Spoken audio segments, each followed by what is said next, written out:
Ça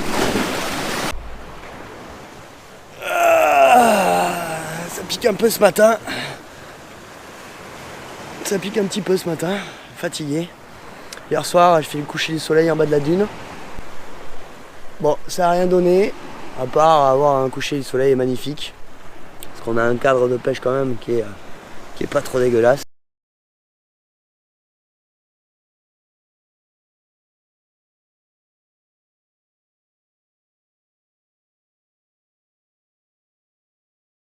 C'est pas évident parce que hier soir, les araignées elles étaient énormément présentes.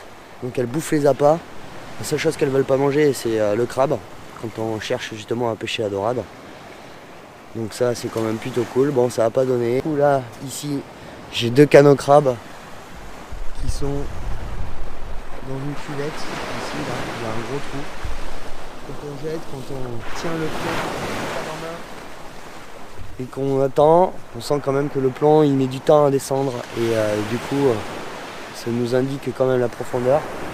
Donc des hameçons 1,0 sur 2,50 m de bas de ligne en diamètre 46 centièmes, histoire d'assurer le coup parce qu'il y a quand même des sujets, des gros sujets, des grosses dorades. Comme il y a des corps morts, bon, c'est bien quand même de pas non plus. C'est bien de pouvoir brider un petit peu le poisson. Parce que ça arrive de se faire exploser les lignes dans les corps morts justement à cause de ça. Parce qu'on a un peu trop faim. Surtout ces zones ici. Puis il y a toujours un peu de merde au fond, donc bon, c'est toujours pas mal. Et puis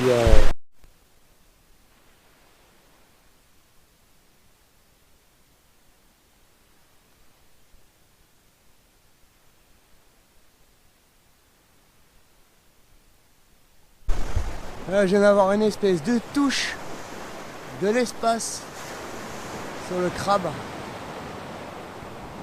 là, je pense qu'elle a pris plus l'appât qu'autre chose. Elle a du moment croqué dedans. Ça, c'est typique de la dorade. Elle prend, elle mord, elle relâche. Et puis elle tourne autour. Voilà. Donc si elle sent le moindre petit problème, la moindre tension,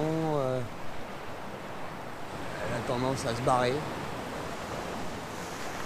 Et puis c'est ça qui fait aussi que c'est un poisson qui est c'est le poisson roi aussi en surcasting, parce que c'est pas facile à pêcher. Alors des fois elle est hyper vorace, elle attrape l'appât et puis voilà, mais c'est vrai que quand on la cherche au crabe,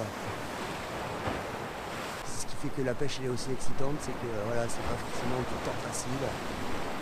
Où on met une canne, on jette, 3 secondes après on a un poisson. Alors c'est ce qu'on voudrait tous, hein, mais il faut qu'il y ait un petit peu de challenge. Voilà, donc je viens passer l'hameçon entre les pattes. J'avais déjà fait une vidéo comment j'ai géché les crabes. Voilà, donc je passe entre les pattes sur le crabe. Je le pose sur le crabe. Et je viens ligaturer le tout et je bloque les pattes arrière. Je laisse celle de devant. Il y a quand même toujours cet effet un peu plus naturel. Et ce qui fait que mon crabe il reste vivant. C'est-à-dire que même pendant 1 heure de temps je vais pêcher avec. Ça mord pas n'importe quoi. J'enlève ma ligature. Mon crabe, je le remets dans l'eau, il est toujours vivant, il peut se barrer. Voilà, ça évite du gaspillage, du mascagné, et puis la preuve en image. Wow! Touche au crabe, mon pote, dis-toi!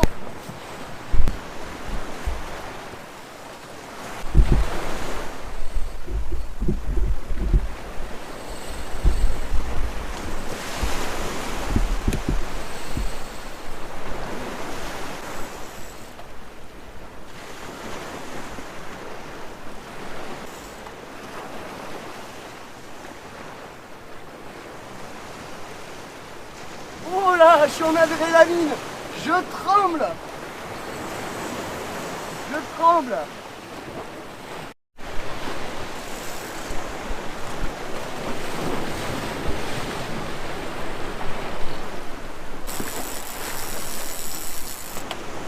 Donc dans la fosse, voilà la canne au crabe. Ça a fait une touche tout à l'heure là, qu'on a vu. Moi je vous expliquais, et puis plus rien. Et puis tout d'un coup c'est parti, mais comme une bombe. Elle a dû prendre à peu près 30 mètres facile. Et puis elle arrive, donc là je vais aller m'échouer là-bas sur la bordure pour essayer de la remonter.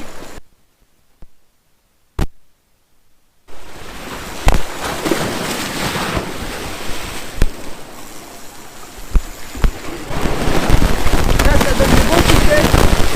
Je monte en plus, donc ça est sympa.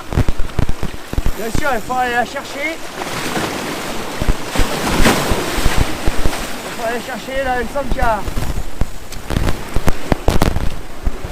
Elle sent qu'il n'y a plus beaucoup d'eau. Donc elle va tout donner.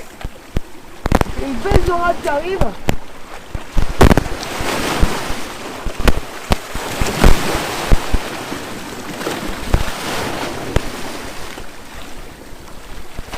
Il y a une belle dorade qui arrive.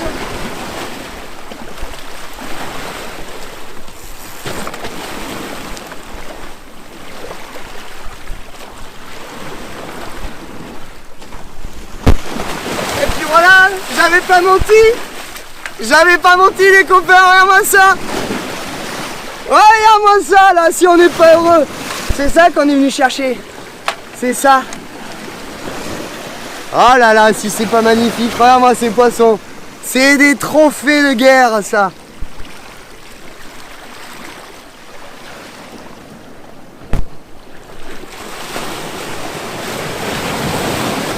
Ah, regarde la bouche. Ça, si c'est costaud. C'est pour te dire qu'il faut des hameçons costauds. Voilà. Ah, on est content.